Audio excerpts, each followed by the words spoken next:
ஸ்ரீமதே ராமானுஜாய அனைவருக்கும் என் பணிவான வணக்கம். நான் மதுரையிலேருந்து ஜோதிட சுந்தரராஜன் பேசுகிறேங்க. இப்போ நிறையா கஸ்டமர் நம்மகிட்ட வர்றாங்க சார். எனக்கும் என்னுடைய தம்பிக்கும் சேர மாட்டேங்குது சார். அதே மாதிரி குடும்பத்தில் உறவுகள் முறையில் நிறைய பிரச்சனைகள் போயிட்டுருக்கு சார் அப்படின்னு கேட்குறாங்க.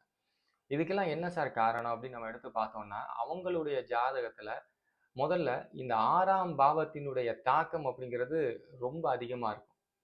முதல்ல இந்த 6ஆம் வீட்டினுடைய குணாதிசயம் என்ன அப்படிங்கிறது நமக்கு தெரியணும் சார். இந்த 6ஆம் வீடு அப்படிங்கிறது ருண ரோக சத்ருஸ்தானம் அப்படின்னு சொல்லுவாங்க. அதாவது பகை வீடு அப்படின்னு சொல்றோம் இல்லையா? அது இந்த 6ஆம் வீடு தான்.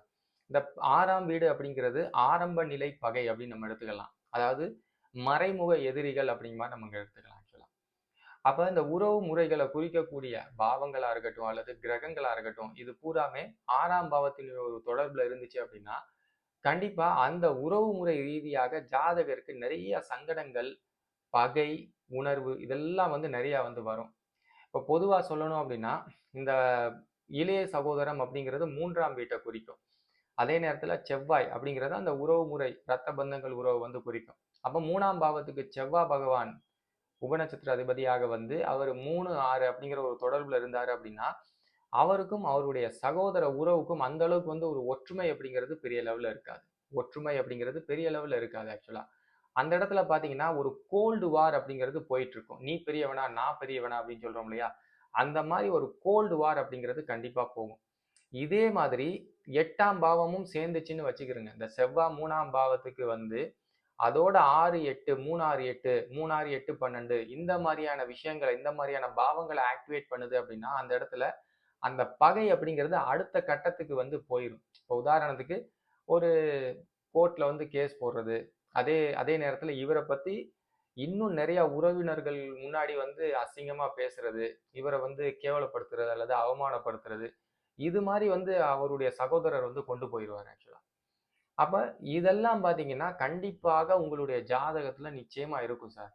அதாவது கிரகங்களினுடைய ஒரு அனுமதி இல்லாம ஒரு விஷயம் நடக்காது அப்படிங்கறனால இப்ப உங்களுக்கும் உங்களுடைய உறவு முறை சம்பந்தமான சகோதரருக்கோ அல்லது மாமன் முறைக்கோ ஆகல அப்படின்னா அந்த இடத்துல புதன் வீக்கா இருக்கும் உங்க ஜாதகத்துல. மாமன் முறை அப்படிங்கிறது புதனை குறிக்குது.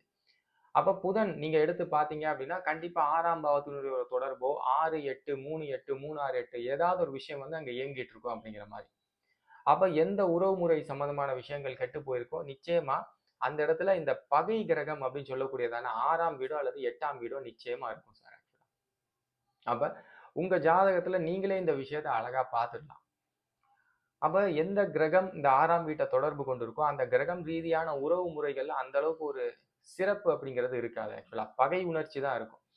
அதே நேரத்துல இந்த 8ஆம் வீடும் சேர்ந்து இருந்துச்சுன்னா அது அடுத்த லெவலுக்கு அது கொண்டு போயிடும். அந்த பகை அப்படிங்கிறது இன்னும் கொழுந்து விட்டு எரியும் சொல்றாங்க இல்லையா? அது மாதிரியான ஒரு அமைப்பு.